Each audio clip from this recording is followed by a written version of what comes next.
Welcome to HBF. Voters in the U.S. go to the polls on the 5th of November to elect their next president. The election was initially a rematch of 2020, but it was upended in July when President Joe Biden ended his campaign and endorsed Vice President Kamala Harris.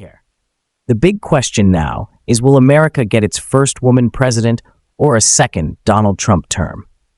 As Election Day approaches, we'll be keeping track of the polls and seeing what effect the campaign has on the race for the White House. Who is leading national polls?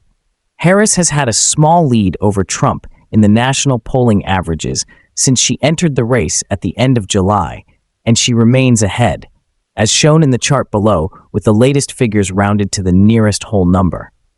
Harris saw a bounce in her polling numbers in the first few weeks of her campaign, building a lead of nearly 4 percentage points towards the end of August. But the numbers have been relatively stable since early September, even after the only debate between the two candidates on the 10th of September, which was watched by nearly 70 million people. You can see how little the race has changed nationally in the last few weeks in the poll tracker chart below, with the trend lines showing the averages and the dots showing the individual poll results for each candidate. While these national polls are a useful guide as to how popular a candidate is across the country as a whole, they're not necessarily an accurate way to predict the result of the election. That's because the U.S. uses an electoral college system, in which each state is given a number of votes roughly in line with the size of its population. A total of 538 electoral college votes are up for grabs, so a candidate needs to hit 270 to win. There are 50 states in the U.S., but because most of them nearly always vote for the same party, in reality, there are just a handful where both candidates stand a chance of winning. These are the places where the election will be won and lost, and are known as battleground states or swing states. Who is winning in swing state polls?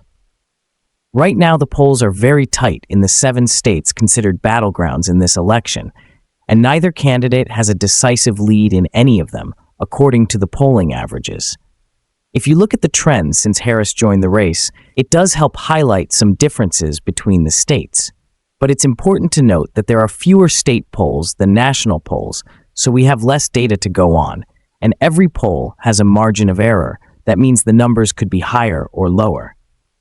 In Arizona, Georgia, and North Carolina, the lead has changed hands a few times since the start of August, but Trump has had a small lead for a few weeks now. It's a similar story in Nevada, but with Harris the candidate who is slightly ahead at the moment. In the 3 other states, Michigan, Pennsylvania, and Wisconsin, Harris has been leading since the start of August, sometimes by 2 or 3 points. But in recent days, the polls have tightened significantly. All 3 of those states had been Democratic strongholds before Trump turned them red on his path to winning the presidency in 2016. Biden retook them in 2020, and if Harris can do the same, then she will be on course to win the election. In a sign of how the race has changed since Harris became the Democratic nominee, on the day that Biden quit the race, he was trailing Trump by nearly 5 percentage points on average in the 7 swing states.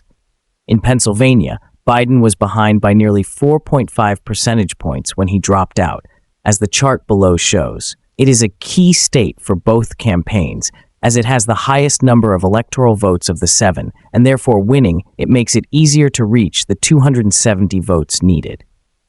Stay tuned to HBF News for continuous updates. Take care.